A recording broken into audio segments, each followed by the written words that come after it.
Marjorie Taylor Greene got a thorough dressing down in a meeting about women's sports. Mr. Lefelt, do you think your perception of what constitutes a safe environment for women is more valid than that of a woman testifying here today? Congresswoman, thank you for your question. There was a study that was published in 2010 regarding the safety of sports in the Olympic movement. There were 51 sports that were assessed as part of that study. That's a yes or no question, Mr. Lefelt. Is that your perception? You're sitting next to a young woman who received a brain injury from a biological male.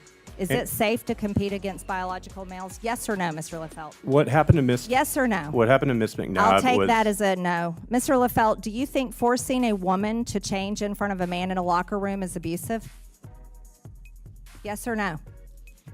Congresswoman, I'm not sure I Do follow you the want your question. daughter to change in front of biological men in locker rooms? Yes or no? My daughter isn't really something that should be part of this hearing, respectfully. If you're not a quick no on that, we're gonna take that as a no. We're gonna switch gears to USA Fencing site selection policy. You're the chair of USA Fencing. You should be familiar. Mr. Lefelt, what does abortion have to do with fencing? Congresswoman, that policy was passed before I got on the board. However, when you're the chair of the board now, what does abortion have to do with fencing, Mr. Lefelt? I'm on the board, you're correct, and I offered an amendment to that policy back in December, Congresswoman, that allowed for more flexibility at the city level. To get an abortion while you're at fencing competitions? And it also allowed for better convenience. So we enhanced the policy more under my convenience leadership to Planned Parenthood centers. Mr. Lefelt, why does USA Fencing states abortion policies and LGBTQ policies in its site selection process to determine where tournaments are held? That's part of your site selection process, is abortion availability and states and cities that are friendly to LGBTQ policies. How is that part of USA Fencing? Congresswoman, we try to have tournaments in sites that are safe for all of our members, period. So you don't think red states are safe for fencing athletes? Red states are absolutely safe, and we regularly host tournaments there, including Texas, Ohio, Missouri. No, your site selection policies are based on abortion availability and LGBTQ availability, not on fencing, not on your sport. Now let's go a little bit further with this. Madam Chairwoman, your time has expired. You're not recognized, Ms. Crockett. Mr. Lefelt, you wrote a blog post where you said that one day your daughter Madam Chair, on a point of order. This is my time, and I'm the chair of the committee. No, that was your time. Your time is over, and now we're asking, are we? The chair has discretion to assign I've time, lost and you know time. it, sir. I have lost time. As long as we have that understanding, that's fine. I've lost time. I yield 2.5 minutes to the chair, lady. Mr. Lefelt, you wrote a blog post where you said that one day your daughter might compete against a transgender woman, a biological man. You said that if she did, you might win or she might lose.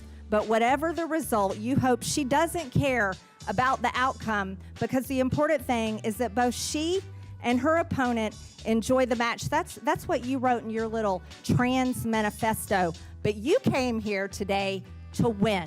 And you came here today to defeat women in their own sport.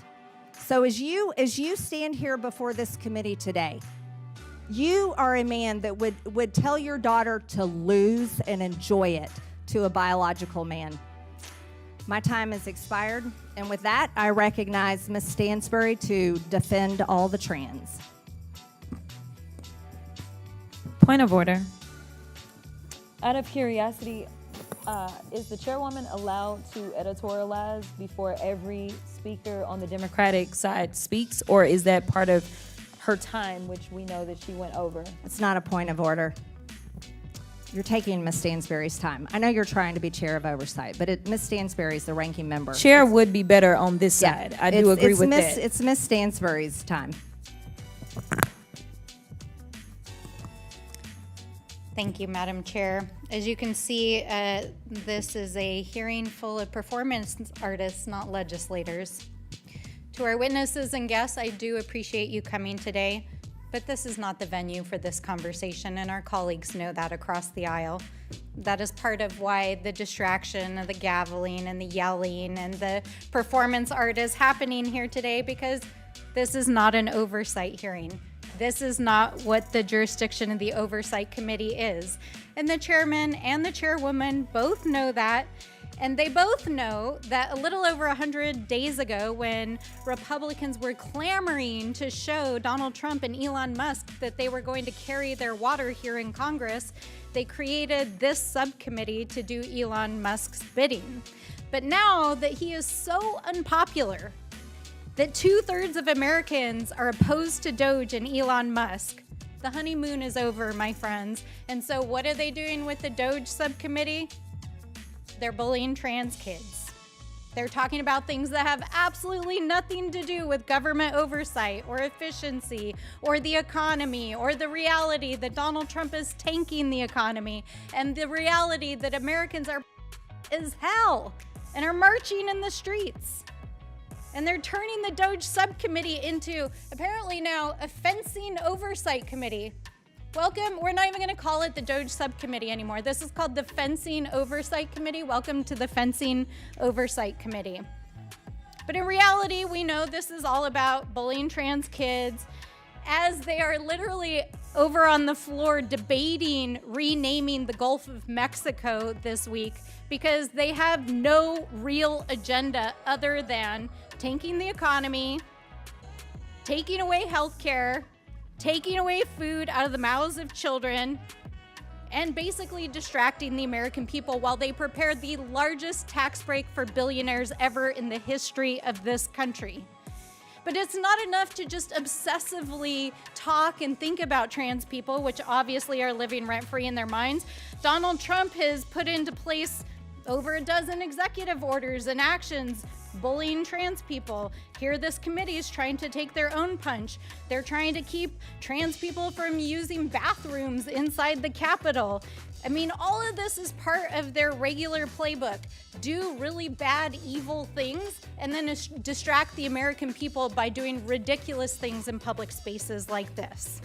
So I am very grateful to Ms. Goss-Graves for being here to break through the noise, to talk about real issues that are affecting our communities, because among the things that affect women, girls, all people are the cuts to healthcare, the cuts to education, the cuts to vital programs that our people depend on.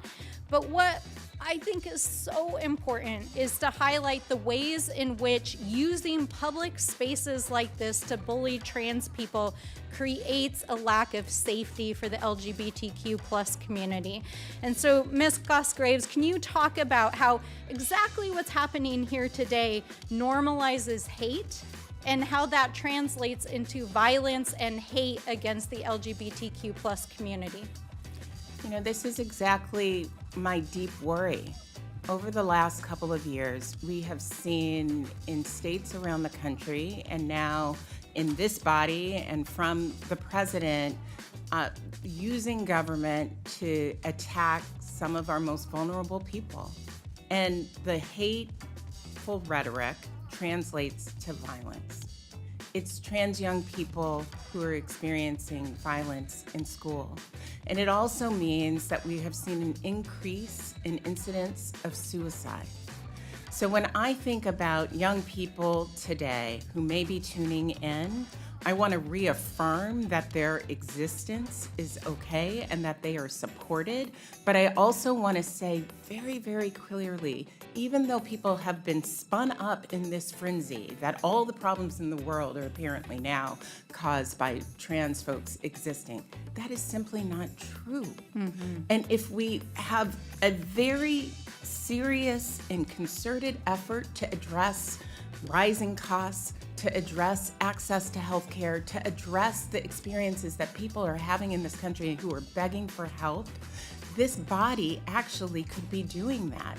In an oversight way, even, it would be especially important to hear this body do that so that we could have a conversation around what has the impact been for people in this country, for women and girls, because of DOGE. Those are the things I hear about all the time. Yes, thank you very much. And I also the gentlelady's time has expired. I also want to acknowledge your The gentlelady's time has expired. I now recognize Chair, do we not have a- Miss McLean You spoke for over from a minute Michigan. more Point of than order. your allocated You time. took a minute of my time, wasting my time on a non-point of order. The gentlelady's Madam time has Chair, the expired. I clock now was recognize not running during the Ms. point of McLean order. from Point of Your order. Michigan. time was not wasted. And to the trans I now community, recognize we Ms. McLean stand from- with you, with the Madam. LGBTQ plus community. We stand with you, and you can Madam break Chair. my eardrums all you want, Madam Chair, but we stand with the LGBTQ plus community, and you can gavel me till Order. This cows hearing home will and it come to won't order. stop it. This hearing will come to order. Madam You Chair, I have a This question. hearing will come to order. Madam Chair, I This just- hearing will come to order. I now a recognize point of order. Ms. McLean I from just Michigan. have a point of order. Thank you, Madam Chair. Let me tell you, Madam Chair, I yeah. had a What's your point of order. Could we just have the timekeeper, log the time between both the Democrats and Republicans, and then we rebalance them so that we each have equal time? That's pretty basic. We will consider that. Thank you. No, But no, no, stop. no, no, no, no. That's- You took that's- a minute of my time. that's All not a right, okay. suggestion. Those are the rules.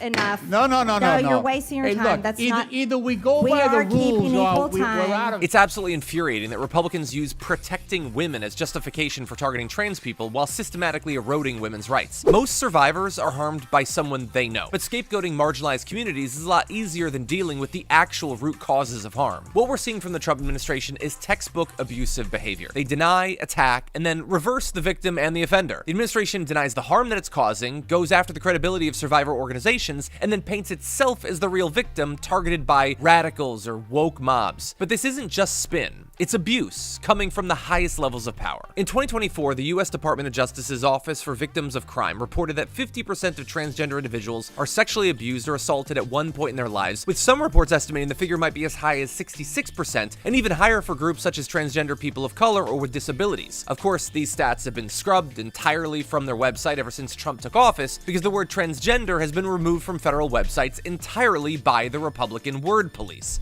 So is women, by the way. Attacks on trans people have nothing to do with protecting anyone's rights or their freedoms. It is all about control.